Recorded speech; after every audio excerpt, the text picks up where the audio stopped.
Meg Jay is a clinical psychologist and associate professor of education at the University of Virginia. She is the author of Supernormal, the untold story of adversity and resilience, a book about how to rise up even stronger when we get knocked down by adversity. And I just quoted the appraisal of Philip Zimbardo. Thank you, Professor Jay, for being with us. Oh, it's my pleasure. I'm so happy to be talking to you. Okay. The main characters of Supernormal are actually everyday heroes, but how do they look like and how can we recognize them? Well, that's the cool thing about supernormals, as I'm calling them in the book, or resilient people, is that most of them are hiding in plain sight. And so the answer to your question is they can be tough to recognize. And that's kind of the point, is that, believe it or not, 75% of us grow up with a significant adversity in the first 20 years of life, whether that's alcoholism in the home or poverty or having a mentally ill sibling or domestic violence in the home. That 75% of us grow up with something. And many of those people go out there and, like you said, they sort of soar to unexpected heights of having better lives as adults as maybe they had as kids. And so many supernormals are hiding in plain sight. They're your teachers, they're your doctors, they're your parents, they're your neighbor.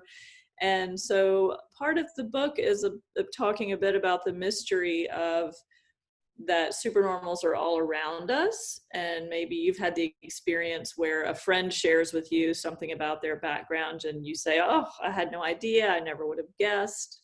Or we have that experience with a teacher, or, you know, a celebrity says something about their background and we're surprised. And so I think sort of the good news is supernormals can be tough to recognize because they're everywhere, hiding in plain sight. But that same kind of hiding piece can also leave people feeling alone, of that they don't know that they're surrounded by other supernormals. So one of the reasons I wanted to write the book was so that people could read it and they could see themselves and they could begin to imagine that their neighbor and their teacher and their doctor and their parent might have a similar story. You're talking about childhood a lot, and the resilient children manage to survive very difficult family situation. For instance, divorced parents, abusive environments, and so on. Which are the qualities that saved those resilient children, and are these qualities innate or could be learned from an important figure, for example? Yeah, so there's a lot of good news in the answer to this question. And the short version is there's not one magic quality, which doesn't make for a great 10-second answer, but actually is a better answer for the world. Because if it was one thing, you know, if it was just grit or if it was just intelligence, that you either had it or you don't have it. What we know about resilience is that kids or adults who become resilient, they have some strength that they're able to tap into. And my strength might be different from your strength. And so researchers set out to create sort of the short list of what are the strengths, what are sort of the magic bullets. And then they found out there was actually a really long list. So it could be anything from being smart to being a good communicator to being good at connecting yourself to healthy people to having a talent or a hobby that allows you to sort of get out of your situation, being a good problem solver, being a hard worker. I mean, there's so many different strengths. And the central metaphor in Supernormal that I use is superheroes. And if we think about, are superheroes as big in Romania as they are in the United States, or? Yeah, they are well known. Okay. Mm-hmm. Okay, good. All right. So you can relate. So different superheroes have different strengths. So, you know, one person, you know, is able to leap tall buildings and another person has X-ray vision. And so that's really the way it is with supernormals, is that different people use different strengths to sort of tap into that fight or flight and find a way out of and above their situation. So you know, if you look at some of the celebrities, because they're easy to look at because they're not hiding, they're right in front of us. You know, you've got LeBron James was an amazing basketball player, and Oprah Winfrey has an amazing gift for communication and empathy. And so people will take completely different strengths. And your everyday superheroes, you know, like I said before, they become parents, they become doctors, they become teachers. They use their different strengths to succeed in school or to find healthier people to hang out with, or their problem solving skills to just find a way out of their situation. So many of these strengths, I mean, I don't know if they're inborn and that you either have it or you don't, but I think some people have different inclinations, and then supernormals often identify and work with the strengths that they have. So they absolutely can be grown and learned. And it's not just a case of you're either a have or a have not. Mm-hmm. You know, being resilient means building survival strategies in order to overcome traumas, adversities, and so on. But later in life, these same strategies can undermine those superheroes, as you say in your book, Supernormal. Could you give us an example from your clinical work? Yeah, absolutely. I could give you many examples. I'll stick to one or two, but as you do in your books, actually. yeah, yes, there you go. Read the book. There's a whole bunch of examples in there, but for our conversation, I'll give you one or two. Well, what we know about resilient people, like we imagine that they just sort of bounce back from problems, that things just, nothing bothers them. And actually, that's not the case. So most resilient people have literally, or, you know, fought their way out of difficult times, which means they've spent a lot of their life in fight or flight. So many resilient people would describe themselves as, I'm a fighter, I'm a scrapper, I'm a survivor. You know, I come out swinging, I make things happen against all odds. And that's an amazing quality.